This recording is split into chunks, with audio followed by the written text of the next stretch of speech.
नमस्कार दोस्तों, क्रिएटिव सुजला YouTube channel पर आप सभी दोस्तों का हार्दिक स्वागत है।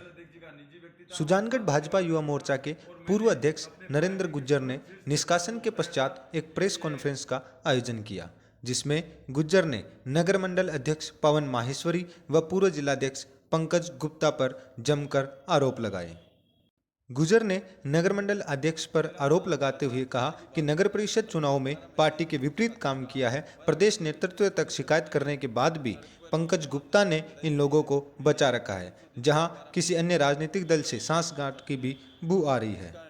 गुज्जर ने हाल ही में हुई एक प्रेस कॉन्फ्रेंस में भी चारों नेताओं पर आरोप लगाते हुए कहा है कि वह किसी एक विशेष जाति के खिलाफ काम कर रहे हैं, जिनका निष्कासन होना चाहिए।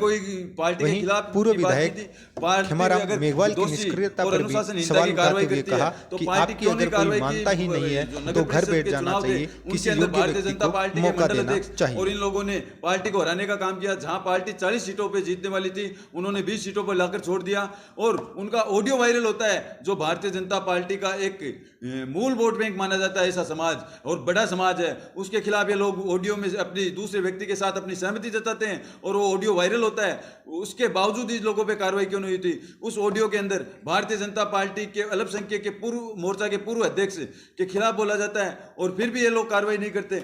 अगर ये लोग कहते हैं कि नरेंद्र गुज्जर सोशल मीडिया के ऊपर लिखता है या सोशल मीडिया के कारण इन पे कार्रवाई होती है, तो मैं इन लोगों से पूछना चाहता हूँ कि ये पत्र मैंने ईमेल द्वारा अपने प्रदेशाध्यक्ष जी को, अपने चंद्रशेखर जी जो संगठन महामंत्री है, राजेंद्र जी राठौड़, माधोराम जी जो प्रदेश उपाध्यक्ष हैं, हरिराम जी रिणवा जो किसान मोर्चा के प्रदेश अध्यक्ष है, धर्मवीर जी जो हमारे जिलाध्यक्ष हैं, राम गोपाल जी जो जिला संगठन प्रभारी है, और लाल जी हमारे पूर्व जिला प्रमुख गुमान सिंह जी, इन लोगों को मैंने 2 तारीख को पत्र लिखा है और ईमेल भी भेजी है। ईमेल के आपको मैं व्हाट्सएप के द्वारा स्क्रीनशॉट भेज दूंगा और डाक द्वारा भी भेजी है, जो डाक की भी रसीद है मैं आपके सामने दिखाना चाहूँगा। नरेंद्र गुज्जर को आखिर भारतीय मीडिया में आकर क्यों बोलना पड़ा?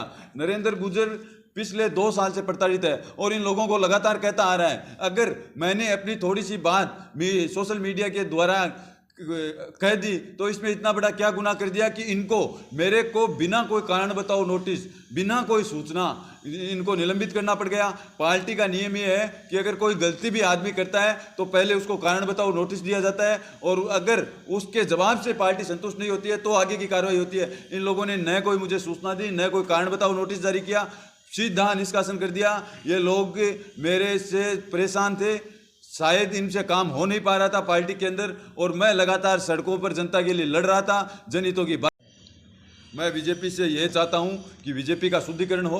बीजेपी में ऐसे जो घटिया लोग हैं जो पार्टी का अहित कर रहे हैं और मेरे जैसे कार्यकर्ताओं को परेशान कर रहे हैं और जो पार्टी का वोट बैंक है उसको खिसकाने का काम कर रहे हैं, पार्टी को, एक बड़े समाज को पार्टी से दूरी बनवा रहे हैं, ऐसे लोगों पर कार्रवाई हो, ऐसे लोगों को पार्टी से बाहर किया जाए। और जो पार्टी में सभ्य आदमी है, जो पार्टी हित की बात करते हैं, जो सड़क पे रहकर आम जनता की हित की बात करते हैं, आम जनता की लड़ाई लड़ते हैं, ऐसे लोगों को आगे लिया जाए ताकि हम आने वाले उपचुनाव में भी भारतीय जनता पार्टी को जिता सकें। नहीं तो ये लोग नगर परिषद की तरह भारतीय जनता पार्टी का उपचुनाव में भी बेड़ा गर्क कर देंगे।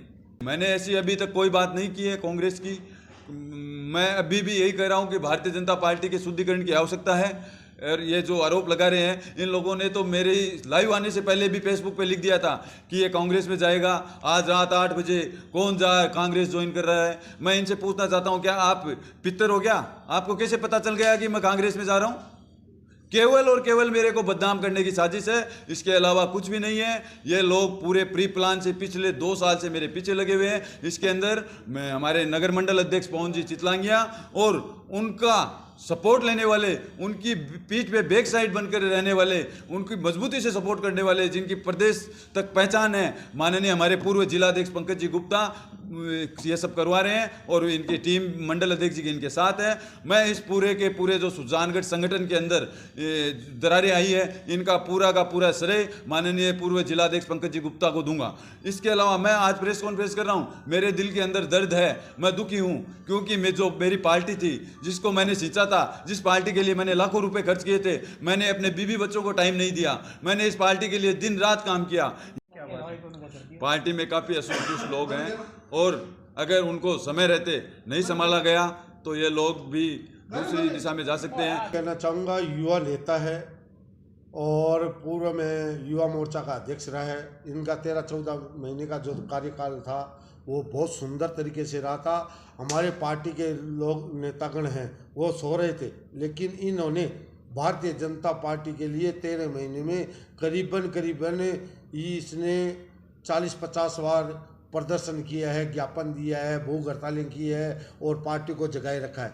और इस व्यक्ति को निष्क्रिय करने का मकसद एक ही है कि ये आगे बढ़ रहा है। इसलिए मेरा ये निवेदन है कि ये जो निष्कासन किया है ये गलत किया है। इस निष्कासन को पूर्व जिलाध्यक्ष जी गुप्ता जी से और धर्मवीर जी पुजारी से मैं निवेदन करना चाहूँगा कि इस निष्कासन को वापस लिया। आगामी 27 फरवरी को श्री डूंगरगढ़ तहसील के असलाव ताल में होने वाले किसान महासम्मेलन को लेकर जयनिवास में एक प्रेस कॉन्फ्रेंस का आयोजन किया गया। प्रेस कॉन्फ्रेंस को संबोधित करते हुए राजस्थान सरकार के उच्च शिक्षा मंत्री भंवर सिंह भाटी ने कहा कि सुजानगढ़ विधानसभा के हजारों कार्यकर्ता सम्मेलन में भाग लेंगे। भाटी ने बताया कि प्रदेश के मुख्यमंत्री अशोक गहलोत, कांग्रेस प्रदेश अध्यक्ष गोविंद सिंह डोटासरा व प्रदेश प्रभारी अजय माकन सम्मेलन को संबोधित करेंगे। सुजानगढ़ विधानसभा में होने वाले उपचुनावों को लेकर भी यहां से बिगुल बजने की पूरी संभावना देखी जा रही है। इस दौरान कई कांग्रेस कार्यकर्ता भी मौजूद रहे। कृपया चैनल को सब्सक्राइब जरूर करें। ये किसान सम्मेलन कोई पहली बार नहीं हो रहा है। राजस्थान में ही नहीं बल्कि पूरे देश में कांग्रेस पार्टी किसानों के साथ, जिस दिन किसानों का बिल, किसान विरोधी जो बिल केंद्र सरकार लाई, उसी दिन से राहुल गांधी जी ने इसका विरोध शुरू किया था पार्लियामेंट में, और उसके बाद लगातार देश भर में कांग्रेस पार्टी किसानों के साथ खड़ी है। तो इसमें ना तो चुनाव से कोई मतलब है, ना कुछ हम राजनीति में करना चाह रहे हैं। हमारी यही मांग है कि किसानों की जो मांग है, किसान एक गैर राजनीतिक आंदोलन कर रहे हैं और किसानों की सिर्फ और सिर्फ ये मांग है कि तीनों काले कानून वापस लिए जाएं।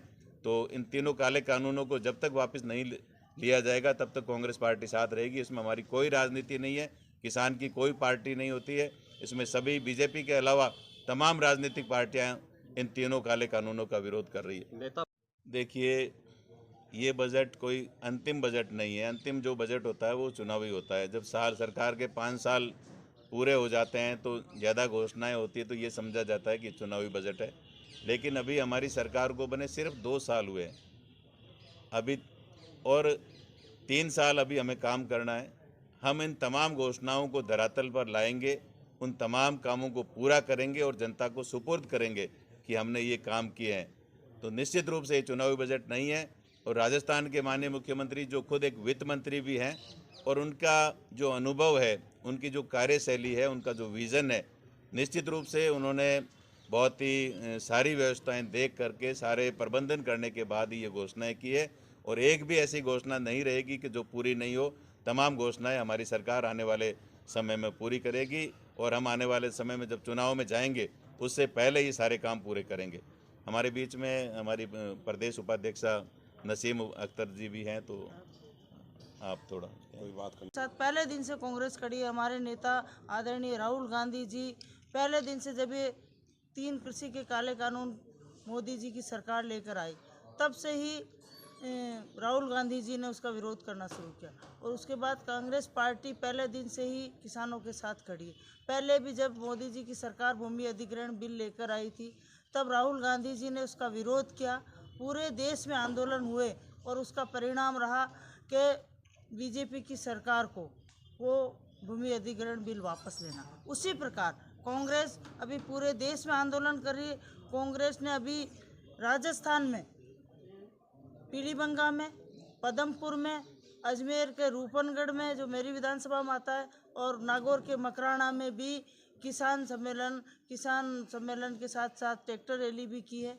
तो अभी ये सम्मेलन, किसान सम्मेलन, इसी को देखते हुए आयोजित किया जा रहा है, क्योंकि कांग्रेस हमेशा किसानों के साथ खड़ी है। किसानों की बेबूदी की तभी तो बैकफुट पर आई। पहले भी ये भूमि अधिग्रहण बिल लेकर आई, जब कांग्रेस ने विरोध शुरू किया, और सभी विपक्षी पार्टियां आज इस तीनों कृषि के काले कानूनों का विरोध कर रही है, क्योंकि मोदी जी अपने पूंजीपति दोस्तों को फायदा पहुंचाने के लिए काले कानून लेकर आए, और उनके दोस्तों के हनुमानगढ़ गंगानगर की जाकर देखो आप, वहाँ से लोग ये गोदाम बनाना चालू कर दी। इन भ्रष्टाचार बढ़ेगा, जमाखोरी बढ़ेगी, किसान और गरीब हो जाएगा। जब हमारा देश का अन्नदाता ही सुखी नहीं रह सकता तो देश कैसे खुशहाल रह सकता है।